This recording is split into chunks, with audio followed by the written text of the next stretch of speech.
हाँ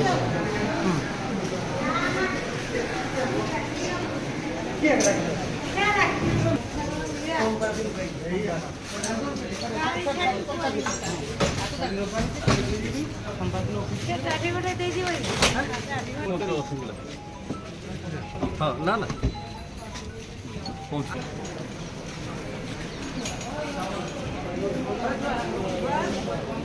ये सब तार टेंट वाला नहीं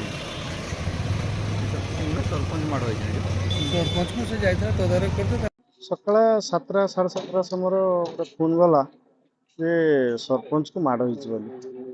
ମୁଁ କହିଲି କ'ଣ ପାଇଁ ନା ସେ ସିମଲାରେ କ'ଣ ହାଇସ୍କୁଲରେ କାମ ହେଉଥିଲା ଆଉ ସେଠି ସେ କ'ଣ ସରପଞ୍ଚ ଯାଇଥିଲେ ସେଠି କ'ଣ ଗଣ୍ଡଗୋଳ ଝଗଡ଼ା ହେଲା ସେଠି ସରପଞ୍ଚକୁ ମାଡ଼ ହେଇଛି। ତାପରେ ମୁଁ କହିଲି କେଉଁଠି ହେଇଛି ନା ସିମଲା ହସ୍ପିଟାଲ। ମୁଁ ସାଙ୍ଗେ ସାଙ୍ଗେ ହସ୍ପିଟାଲ ଆସିଲି। ସିମଲା ହସ୍ପିଟାଲରେ ପହଞ୍ଚିଲା ବେଳକୁ ସେ ନାହାନ୍ତି ବସ୍ତା ରେଫର କରିଦେଇଛନ୍ତି। ତେଣୁ ବସ୍ତାରେ ଆସିକି ମୁଁ ପହଞ୍ଚିଲି ଦେଖିଲା ବେଳକୁ ତାଙ୍କର ସାର୍ଙ୍କୁ ଗଣ୍ଡଗୋଳ କାରଣ କ'ଣ ଥାଇପାରେ ବୋଲି ଯାହା ଶୁଣିଛନ୍ତି সেটা ମୁଁ କହିପାରିବିନି କ'ଣ ପାଇଁ ଗଣ୍ଡଗୋଳ କ'ଣ ଝଗଡ଼ା ମୁଁ କହିପାରିବିନି।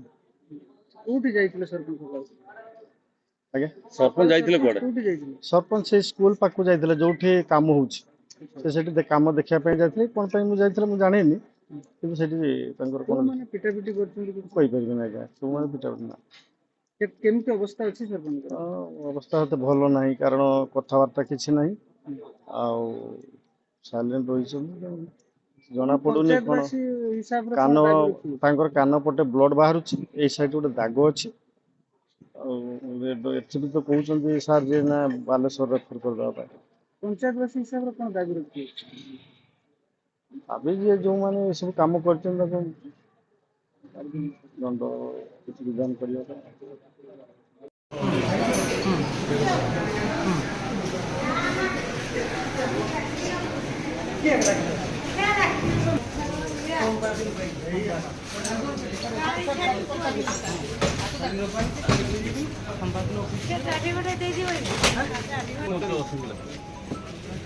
हाँ ना ना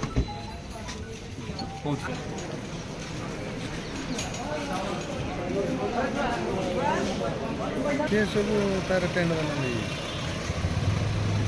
सरपंच माड़ सरपंच को से जाता तदारख करते